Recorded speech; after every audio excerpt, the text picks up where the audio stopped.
All right, all right, all right. And we are live. So, welcome back to another freshly squeezed episode of PK's on Air. Today, I am joined by, well, first and foremost, a very good friend of mine, but secondarily, also a well kind of respected colleague in the industry, Mr. Arnout Hellemans. Arnout. Yeah, thanks for having How me. is things in the Netherlands? You just said you have national holiday, right? It's King's Day. I'm Nice. dressed in orange, so Yeah, yeah, it's yeah. King's Day, and the next step after this is probably having a beer. Corona. I see. A see. Corona Yeah. beer. Yeah. Very nice. Well, thanks for taking the time to kind of join us, even on a national holiday, which of course we did not consider, as No always. worries, But no worries, cool. no worries. I appreciate that. So yeah, we're gonna talk about analytics today. I mean, there's a couple of interesting things happening, and I mean, it's also one of the areas where I think you do a lot of your work, around analytics, implementation concepts, strategies, and a lot of those things. So that's really cool. I think it's also like a huge topic for us. I mean, kind of build out this kind of what we call MarTech team over the last years, and it's really growing quite well, I have to say. So we're really happy with that. So yeah, I'm gonna definitely pick your brain on, I guess, a couple of topics. Before we go into that, as per always, some quick housekeeping notes. So for those that have kind of missed the previous episodes, show notes, as always, are on the website. pa.ag/notes is where you can find kind of the previous episodes, videos, oftentimes slide decks and or links. So if you're watching this afterwards, you want to poke around, this is where you will also kind of have the recap, say like the key takeaways of today's episode. If you have questions, you want to kind of get them answered, feel free, wherever you're watching from. We're trying to kind of monitor the comments meanwhile. So if you're kind of watching on YouTube, Facebook, wherever, just feel free to comment on or in the threads. We're gonna try to kind of take them as well as we go, because I think there's really some quite exciting things that happened recently, but also some kind of, would say, rather significant ones. If we look at the new analytics, for example, I think it's been a big topic. We're gonna have obviously our hands full dealing with some of the cookie changes, let's call it that way, and some things that Google is doing on the Chrome side. So yeah, I think there's a lot of stuff going on that end. But I mean, before we get into this, so there's this one question that kind of became a habit that I always kind of start asking these days, mainly because to make fun of Dominique, who is actually not here today. But if you're watching it, sorry for that, Dominique. Anyhow, Arnout, I mean, I guess we both read a lot of stuff. Is there any recent book recommendations, audio or hardcover or Kindle or whatever, that you came across where you said, well, this is worth having a read? I think one that I want to get started on because I was The Primal Brain. It's by Tim Ash. I think it is mandatory to learn about the human brain. Psychology plays a massive role. Whether you do analytics, whether you do CRO, but also SEO, and also outreach. You need to understand how the brain of somebody on the receiving end of whatever message, or when you want to have something pushed through within your company, or you want something done with devs, it's essential you understand what's holding these people back. Like, what are their doubts, and how can you play that psychology game, I would almost call it. And I think we should all read it, and we should all try to grasp what is there. It's even if you're pitching your business or you're talking to potential customer, the way they act, the way they use their hands and all of that give clues to where they are in terms of decisions. So I think, The Primal Brain. Interesting. I think this ties quite nicely into what I mean, not the primal brain, but like generally what kind of the couple of aspects that you touched on. I think it's also a lot of your day-to-day work, right? I mean, you work as a freelance consultant. So give us a quick rundown. What are you doing right now? What are you currently up to? What's your regular day-to-day look like? I think I'm in about 10 projects at the same time.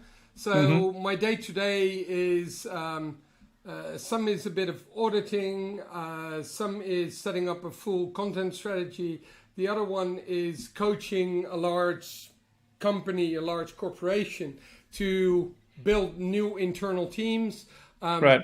Loads of things. I guess very relevant to today's episode is iOS 14. How are we going to tackle that?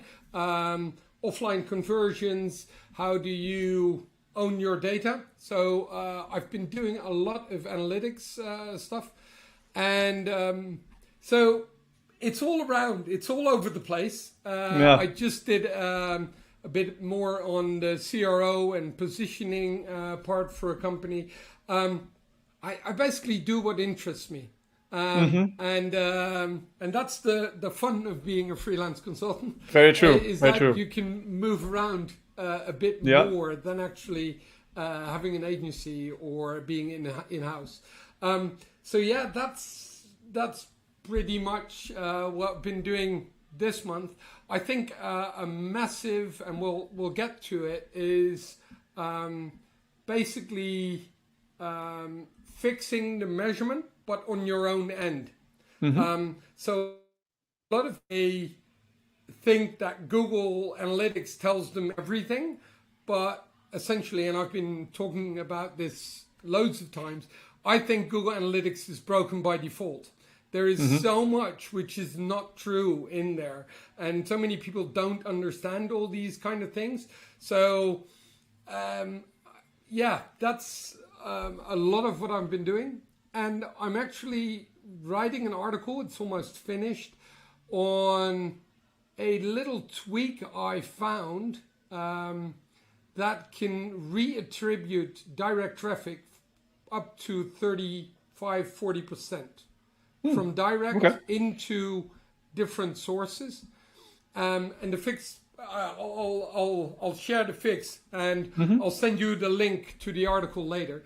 Nice. But there's a lot of, I feel like a lot of people, they think they understand analytics, but they don't. They assume that certain things are certain things. I often ask people, what is direct traffic? Right. Well, you know the answer, but a lot of people will say that's when people type in so type in traffic. URL.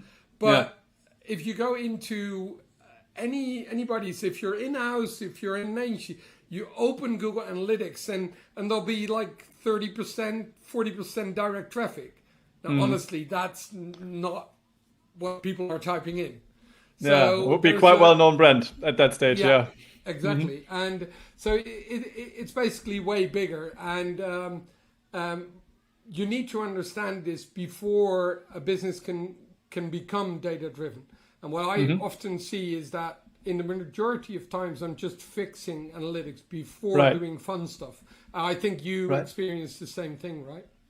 Yeah, I think, I mean, that's mostly kind of Stefan's team on our end, but I think you're very right. I mean, there's a lot of conceptual work to be done, not only in, fixing implementations, that either don't make sense conceptually or technically or both, right? So like a triple fired pixels and all of that stuff. I mean, I guess we have all seen that, time and time again. But I think also, as you said, like I mean, analytics, as nice as it is, I mean, it has also grown quite significantly over the years, right? And like it certainly did not become easier. So, and then I think also what you had on the other side is like, I mean, it's still, well, to an extent at least, a free tool, and then just people use it, and as you said, you think they understand it, but most likely they don't, at least not the finer details of it.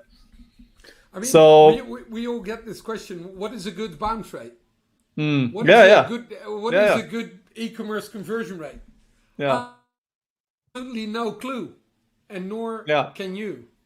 Yeah, no, So that's very true. So I mean, yeah, let's start with analytics then. I mean, that's a good. I think that's probably a good way to kick things off. And also, like, so I mean, give us your thoughts. I mean, there's a new analytics version now, obviously. So what's your take? Like, why? Like, where's it heading? Like, why did they do it? Where's it heading? What are you seeing in terms of? Because I think, if I'm not wrong, we still do not have feature parity. That's supposed to no, take quite a while, right? So, yeah, like, yeah. what's your take on that? So I think it is 100% the way forward. Because I think the way GA was built was by looking at page views and by looking at loads of other things. But if the moment we started using PWAs or apps, Yeah, they function in a completely different way because they're yeah, not page views. It's yeah. basically something that's dynamically changing. Kind of So events, right? Yeah. yeah, it's events, and Yeah. basically with GA4, they basically took an event-based analytics system, which was Firebase, and they tried to basically bring that into GA. Right. And it's for a big, well, the basics are there. So you now have a page view event, which is basically the same as a page view, and all these Yeah. things, but they're very event driven. So it will make, how do you call it, a consistent journey over multiple platforms easier. Say you have a food delivery website and you've got a mobile version, a progressive web app, and you've got basically a desktop version and an app. Now Yeah. it's very difficult to see those journeys that a customer takes because you're all using different analytics systems Yeah. or the same. And with GA4, you now have an opportunity, but it currently takes a lot of work to create that into a single view. The full journey. Yeah. Yeah. And that makes massive sense. But for a lot of companies that just have a blog, just setting up all these events and thinking that through is just completely different from just getting your tracking code firing on all the pages, right? Yeah. So Yeah. I think there is a massive benefit to be had going to GA4. Am I moving clients into GA4? Not yet. So I'm experimenting with it. I'm running it on like with the same tracking code and just separate to play around with it. But So for the audience that's watching, you can do it in parallel. Is that correct? You can have old and new. Yeah. Okay. With the same tracking code, so you can just create and then start playing around with it. But what you'll see is that it needs a lot of tweaking to get into the same insights. So if I worked for on analytics setup for about 2 years, I do a lot of event tracking. I do a lot of GA tracking. I do a lot, possibly measurement protocol stuff. So getting that then set up into GA4, not going to do it yet because it takes too much time and not all the features are there yet. Right? What was the roadmap that Google shared? Was it like did they say something like a year or something until they reach parity, or did I just kind of mix things up here? Do you recall? No, I don't recall. But for me, I think I'm just going to stick with the old one unless I see a real use case. So if I have these multiple platforms and we're now using Firebase and GA, and we have time and resources to get that all in, then I think that'd be a real use case. But at the moment, I haven't. So right. And like, what do you think? I mean, I guess that makes perfect sense. What if you look at into the kind of the interface of GA4, so what would you say are the major differences here, and like that kind of stood out for you in comparison to like the old one? Why does it, like, what do you think? Is it Is it more like how you get to things? Is it more like just how they overhauled the entire thing? Like what's your thought on that? So the thing is, when I started playing around with it, when I really dug in, it was about 3 or 4 weeks when it became available, and then I just was underwhelmed because I was missing a lot of things. Yeah. I think a lot of people were saying that, right? That I was just like, well, you know what? I'll check it out deeper once I really feel the need. So, I think they're working on it a lot. I think what Google, what the team basically saw is that we really need to move away from the old one into more event-based, because there were a lot of products that when I was at Measure Camp, we were talking about all these products that were using event-based tracking, which is way better to visualize, and I think the Google Analytics team also saw that we need to move there. But then on the other hand, like, they got a massive market share in here. So how are we going to shift these people over? Especially the people that basically just want basic tracking, which are perfectly happy with just logging in and seeing 5 users looking at certain pages. So it's a bit like, it is the way forward, but you've worked with Adobe Analytics, right? Yeah. And within Adobe Analytics, I think they are further ahead. They're way more into this already. And I think this is also where, if you look at GA 360, it's just more processing power and more custom fields and those kind of things, but that's about it. For the rest, it's a relatively standard GA installation. And I think if they want to compete on that, they need to move into event-driven GA or tracking. Understood. Yeah. So, I mean, if I'm not wrong, that still relies on kind of a pixel-based tracking, right? And I think there's been a lot of kind of discussion and talks around, what's called server-side tracking. So maybe as a primer, can you give us a bit of an intro, what that actually is from your perspective, and why it kind of now popped up as a topic in industry? I think big companies have been working on server-side tracking for longer, right? True. And with ad blockers and everything, just basically blocking scripts, people have been losing out on data. So, but the data is still there. I mean, your server gets the hits. If you go into the log files, you'll find everything, right? Yeah.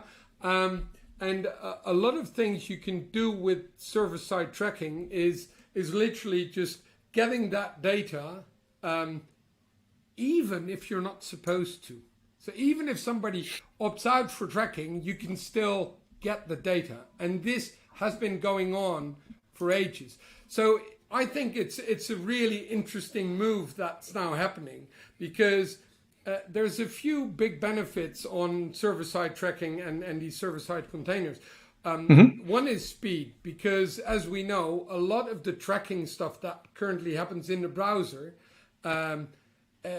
hits our core web vitals stuff and the user experience and all of that.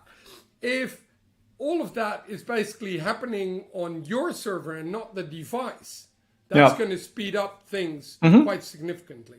The other thing it can do is now so say you use GTM, Google Tag Manager, you can use the data layer to get stuff from your server, from the website, to the client, to your analytics system. If you think about that, it's a bit of a stretch, right? Yeah, quite a long way. It can be, at least. Yeah, exactly. So if you start with server-side tracking, you can basically push that straight up. So you're not putting extra burdens in. You're not putting extra dependencies in. So for me, server-side is probably a way better way of doing tracking. But as I said with the other things, we have been accustomed to a simple this. Like, let's do it in here. Just fire another pixel. I think it's also a big push that Facebook did and Google, because especially for Facebook, but also for Google, it's a massive insight into audience. Yeah, of course. If you put a pixel on their site, they're not just using that data for you. They're using it for way more things, even for your competitor. Yeah. Like all of these things. So I feel, and I'd love to hear your thoughts on this. I think privacy is a massive thing, and I think part of the server side stuff also has to do with a bigger battle between, say, the Apples and the Googles and Facebooks of the world. Clearly. Because Apple has virtually no advertising income. And these others rely fully on that. Or like especially Google and Facebook, but to a lesser extent Microsoft as well. These are, and Amazon, these are big advertising platforms, and I think it's a massive pushback that is now with iOS 14. I was going to say that leads quite nicely into another topic, actually. Very true. Exactly, and I think server-side tracking in itself, so not just the server-side tag manager, but server-side tracking is very hard to actually block. Yeah. Because you're hitting the server, right? And I was going to say you hit the server nonetheless, right? I mean, Yeah. So it's going to happen anyhow, and so if you start using server-side tracking, an added benefit to that is that data really is yours. I was going to say data. You're the owner. Yeah, that's very true. Yeah. And you now become. You can now decide what to share with whom. So instead of sharing everything with Facebook, you can just share the stuff you'd like to share to them. Or not. Right? Or not. Yeah. So there is. I think there's quite a few people in the ad space at Google, but also at Facebook, that when this announcement came, it was like, fuck, this could be big, and this could really impact very true. My audience target and everything. And to that point, I think what I've been doing at a few companies that either have built a CRM themselves or are using a solution, I'm enriching a lot of the data into a single system. Right. So if somebody lands on a page and the referrer is Google, but there's no Google Click ID or UTM tag, that becomes an SEO traffic visitor. And I store that up until the moment somebody converts, and then it becomes a full record in my CRM. So it's kind of enriching the data, basically. Yeah, and because normally it's very hard in GA to actually figure out what the return on investment of certain things are. And makes sense.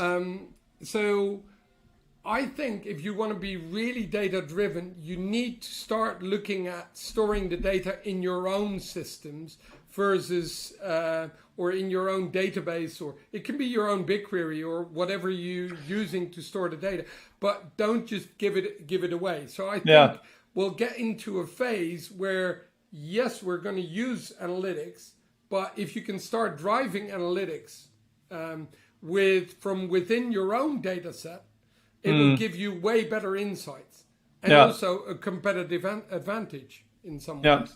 Yeah, very true. By the way, Trond says hi, so we're gonna say hi back. Trond, hope you're well, mister. Hey, long time.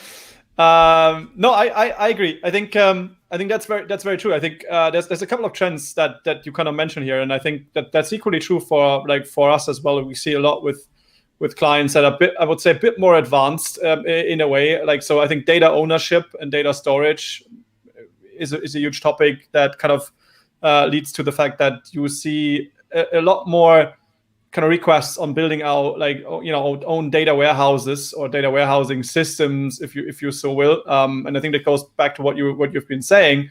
So like, you take whatever system that is and you store the data there, and then you kind of just take all the different sources, and that can be log files, that can be your conversion data, wherever that comes from.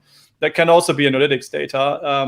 And you pull it or push it either way, depending on what it is, and then you kind of marry it together based on identifiers that you define, right? And that with that, you have actually ownership of things, right? So I think that's a huge topic. And I think for clarification, what we probably should also add here is that it's true that and we all probably don't know to which extent, but that of course, if you have a pixel of whoever on your site, of course they provide you with insights, but at least anonymized to an extent, they will use that data in any other way to create segments or audiences or information on websites in general, and they might not share the details, the finer details with other people, but still, it's a way, right, to kind of use the data. If you think about it, like say you're in travel, which currently isn't the best market to be in, but say you do that and you use a Facebook pixel, you can literally send, so somebody is searching for a holiday to Turkey in a certain period of time, you can enrich the pixel with that data, but I'm pretty sure that nowhere in it says that data you're sending to Facebook cannot be used by anybody else.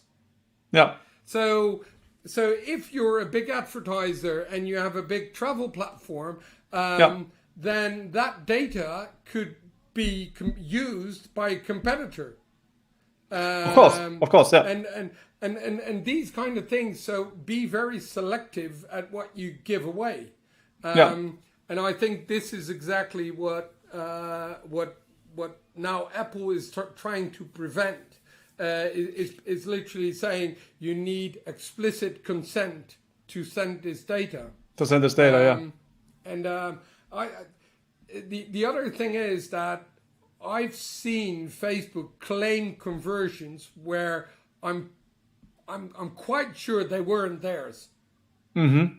But they basically then say, well, we've shown this 2 seconds of the video in somebody's feed.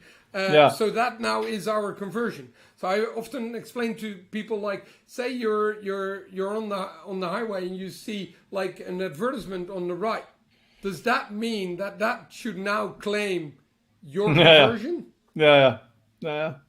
And so it's but apart from this, I think, Bastian, a really important point for me as well is make sure that the data you're storing is correct.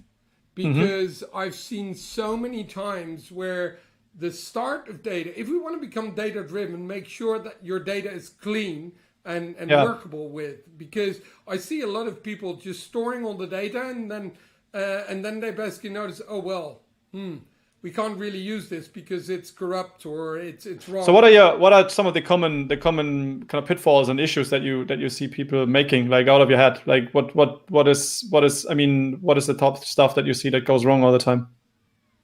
A really big one is that they don't use consistent UTMs, for instance. Like uppercase, lowercase. There's no and then you can't unify them properly. Exactly. So that's a really big one. Another one is direct traffic, which is way too high, and then there's other reasons for that. What I also very often see is that payment providers are not being excluded. Or overwritten, but also logins. So I see a lot of OAuths. So people log in with, say, LinkedIn. Or Google. Then the refer is overwritten, and then suddenly LinkedIn is a very high converting. And you're like, wow, my social media is going so well. Yeah, okay, fair point. Yeah, fair point. There's also No, sorry, I just meant like there's also a nice addition from Trond in that regard. Like, I mean, it's also the other way around, right? There's some stuff that you're not allowed to kind of store. And again, like guys, no legal advice on this one, right? We're in Germany. I have to say that I'm not a lawyer. This is not a blah blah blah. You get the idea, but it's very true, right? I mean, there is obviously compliancy situations and things that you can and that you cannot do. So I think, as you said, it goes back to the same story. Like, what is going to be my unique identifier? How can I marry the data? What am I actually even allowed to be using? So, I mean, you touched already on Apple, right? So let's kind of spend like a minute or three on that stuff as well. So, like, we had Paul from our paid social team like on the show probably like 6 weeks ago or something. I think when the kind of this major announcement became a bit clearer. And if I'm not wrong, I think I saw an email that they kind of now rolled it out, right? So the update came, a couple of days ago? Yesterday, I believe. Oh, yesterday even? Yeah. I'm not sure. I maybe too many emails, so I'm not sure if when that was. But so what's? I mean, give us a very quick summary on like why that it became such a big topic.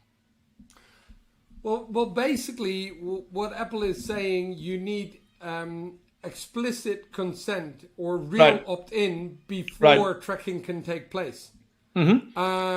So imagine having, so you open Instagram or you open Facebook and you decline that. That literally just means that interactions and everything that happens with that user is blank. It's not, well, it's blank. So what will now happen is that these people you can't retarget, but you also can't see if they actually, you can see that they bought, but Facebook is not allowed to see that. So if you do paid ads on social, you will be missing out on conversion data that would normally be used by the pixel. So when the announcement came is there is something which was already there, which is basically an offline conversion API. So the way this works is normally the cookie is matched with the unique user ID of Facebook is matched with on the thank you page. So if that cookie reached the thank you page where there is like a pixel, then that's a conversion, right? What will now, but what you were always able to do is use offline conversions, and it's more fuzzy. So what you do is you hash the user data, then send it to Facebook. They basically hash it back to users, and then they go, oh, you know what? I'm 100% sure this is the same user. So now I'm going to attribute this to that user. Okay. So this was already possible, but I mean, my name and probably, your name I don't even know, but my name is relatively unique. So mine could relatively easily be pinpointed. Right. Okay. You can have Arnout and Hellemans in Amsterdam. Yeah. That's not too many of them, probably. But I don't know. Just give another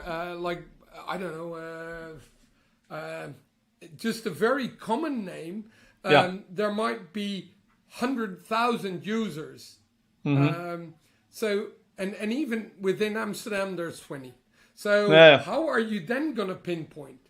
And I feel that both Google and Facebook were playing this game where they said, is this still your telephone number? Please give us, for security reasons, fill in your telephone number. Revalidation kind of thing. Yeah, exactly.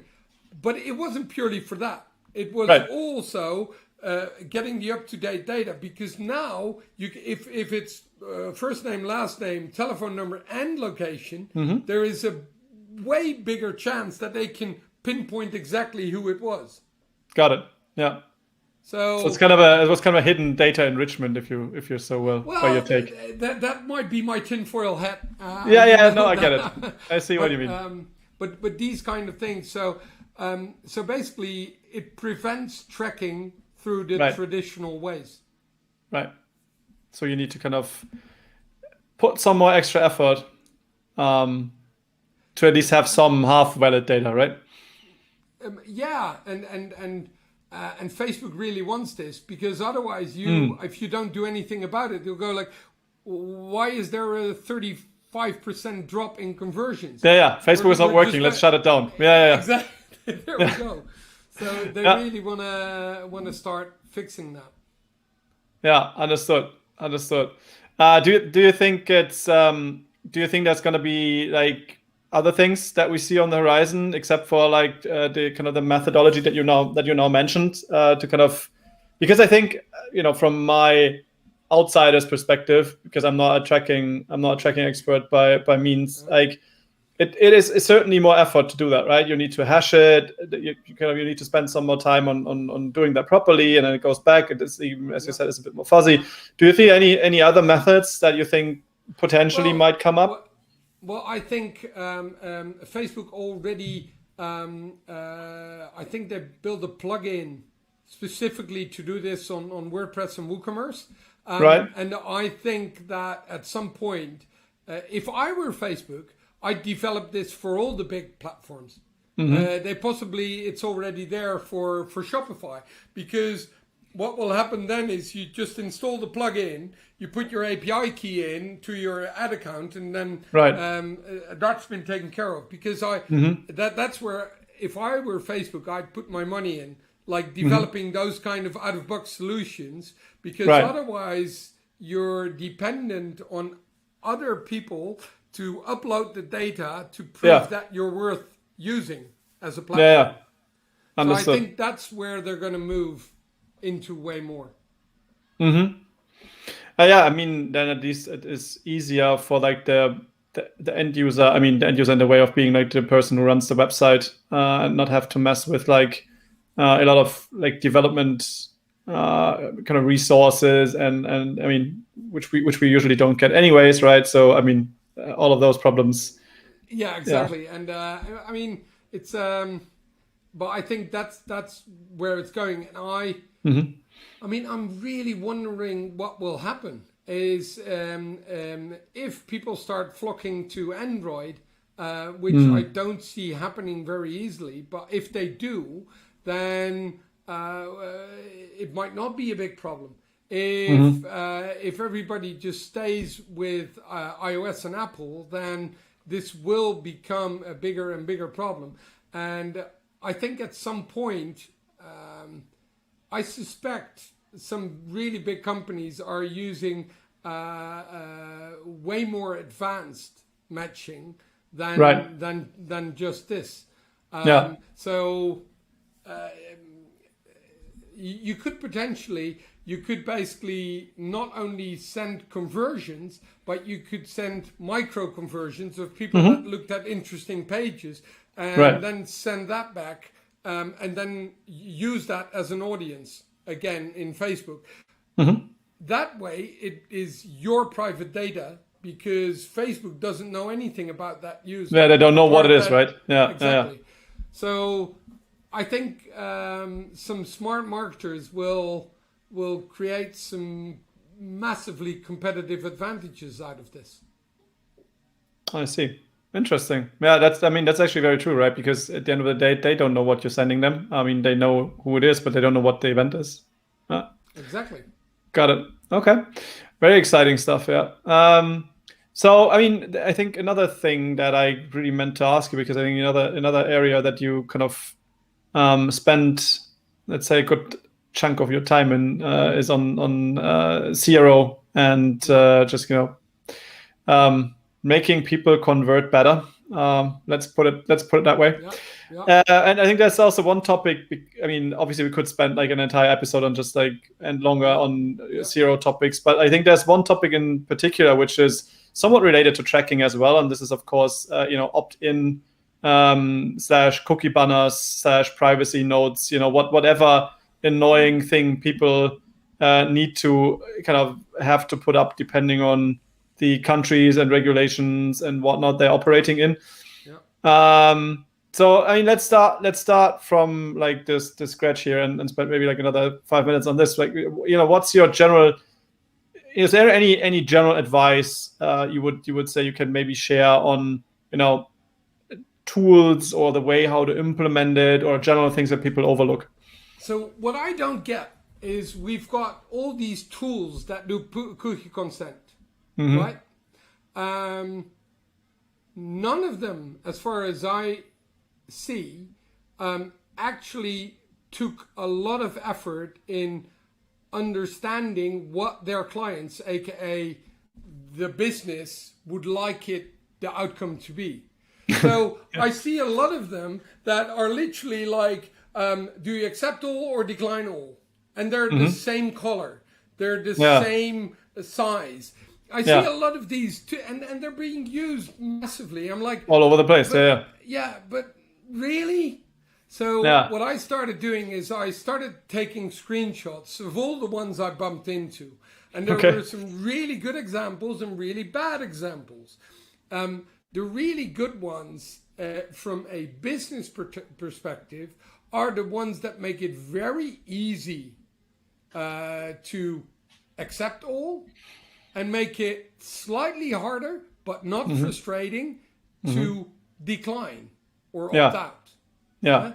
So all the ones that, so a simple tip is always make the button you want people to click stand out versus the other one. It's like rule 101 of CRO. And they're not doing it. There's a lot of them that basically say similar color, not same color. Or even worse, where they say put the decline one at the right bottom and the accept on the left. It's like on the left, and you're like, exactly. You're like, no, I'm not gonna. Okay. And, so what you're saying here, I think, is that there's just a lot of those are just lacking basic common CRO best practices already, because they come out of the box and no one really took care of that, right? No, because they looked at the functionality. So they said, like, if they do this, we'll make sure these don't get fired. But from a business perspective, you'd like people to be tracked because then you can optimize their experience. Right. So of course. So there is like a lot of things in here. So another experiment we started doing is cookie when it needed to be there, is just put a mock-up there and start testing. Literally start testing, like if we do it this way, what are the accept rates on mobile, on tablet, on desktop? You might need a slightly different design on desktop. You could also so we did this because otherwise it's harder to do because you're not allowed to check these kind of things, right? But you really need to understand this. So don't just put a cookie banner on. I think as a website owner, it's your task to minimize the friction and maximize the insight that you have. And that's the way you should design this. So I have a question for you, which it leads in very nicely, actually, as if you would have known that question is coming, but I swear I didn't ask you before. So I agree, right? I mean, we want most possible depth of data and insights, ideally, especially if you're dealing with like paid search traffic, which I suppose most people are these days, right? But I think from an SEO perspective, we have maybe a slightly different view on things, because I'm not sure what your experience is, or was also on the test, but like I know that also our teams like did and do like kind of continuous testing on opt-in rates, obviously. So like how many are clicking the accept all, as you've been saying very much correctly. And I think not surprisingly for a lot of people, position matters a lot. So like, when you kind of push it straight in your face, in their face, and they can only press the one green button, which is the green button, which says take it all, right? Then you're bound to have probably a higher opt-in rate. Then like there's also others, I'm sure you have seen them as well, the small ones on the bottom, and like the vertical, like the kind of line layout, if you so will. And then you find the button somewhere like very far on the right, and you're like, where the is the damn button? But I think the other thing, where I not fully agree with Google's take on things, surprisingly, is that they will always understand that a cookie banner is actually a cookie banner is actually a cookie banner, because I've seen cases where that was not the case, and it kind of completely destroyed rendering of a site with this crazy overlay.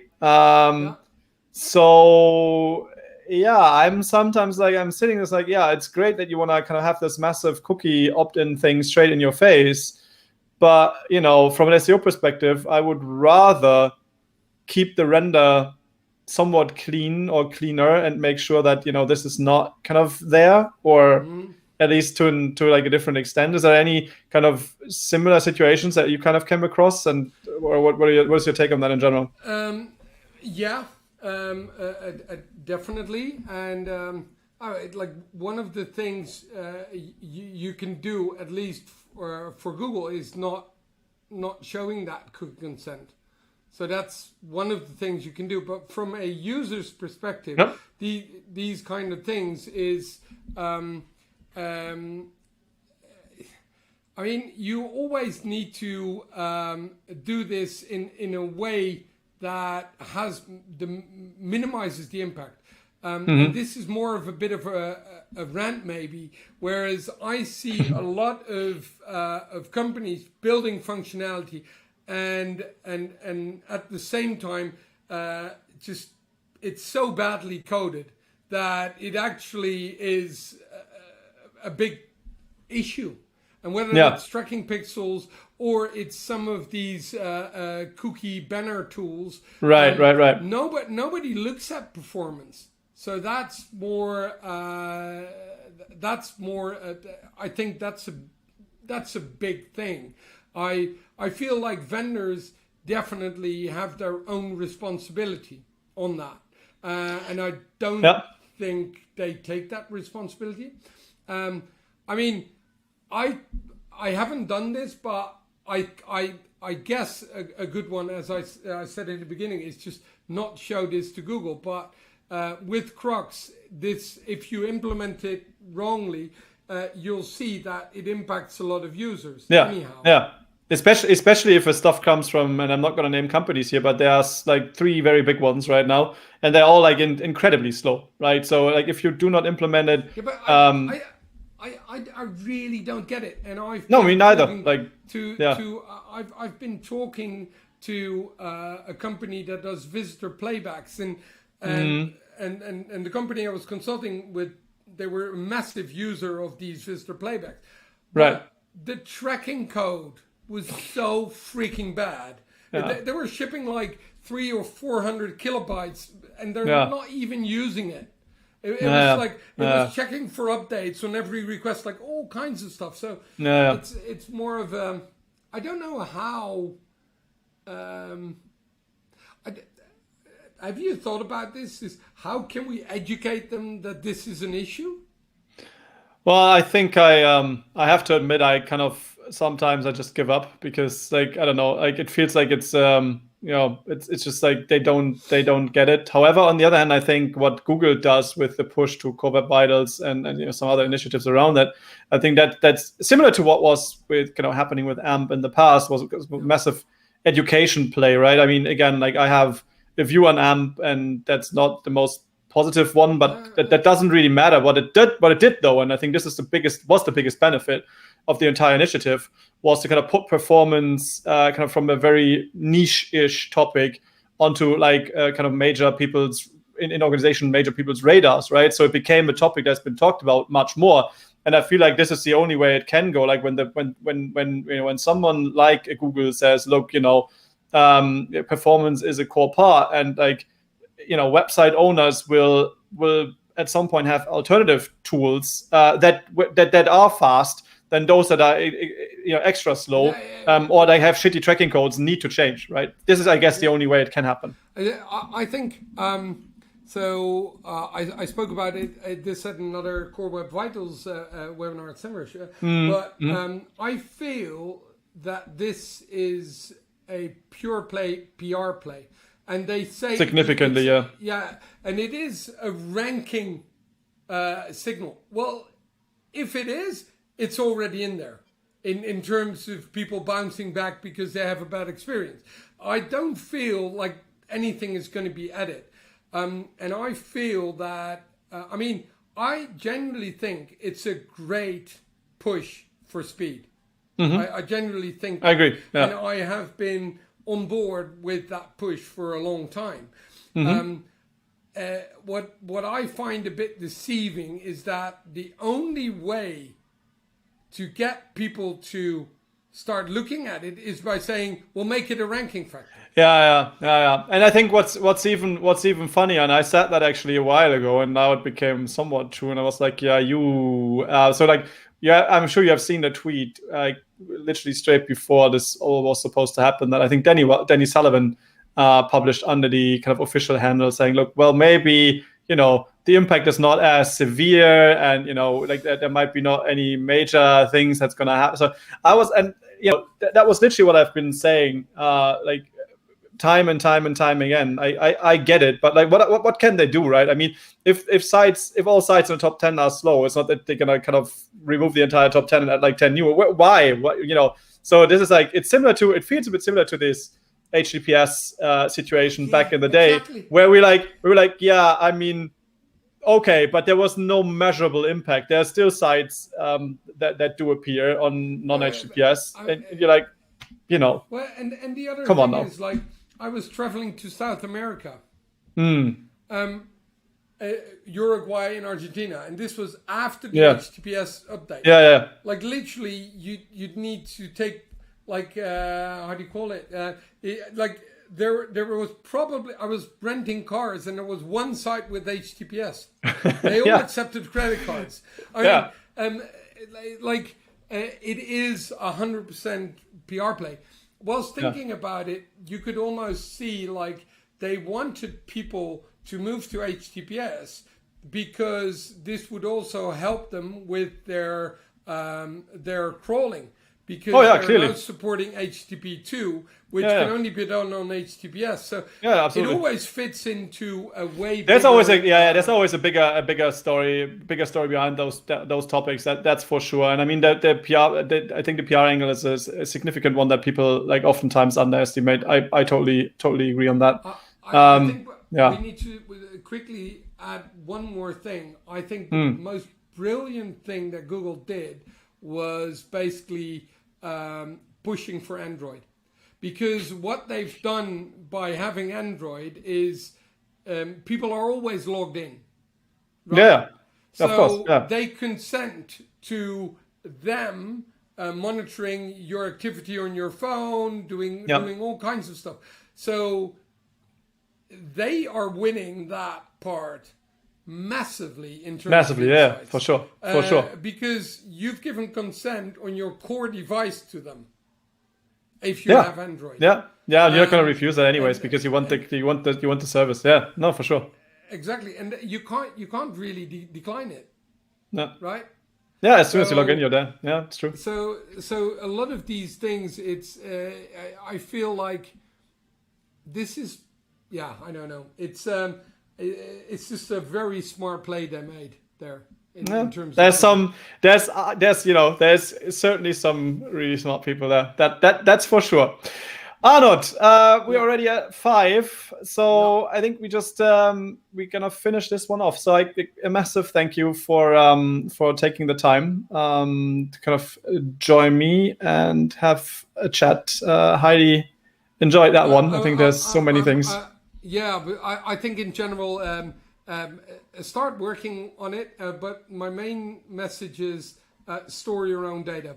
Become your own source of truth, and don't put it in other ones' platforms unless you decide to.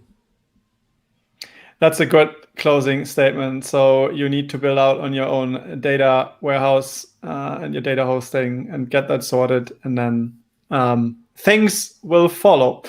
That said, we are going to be switching off for today.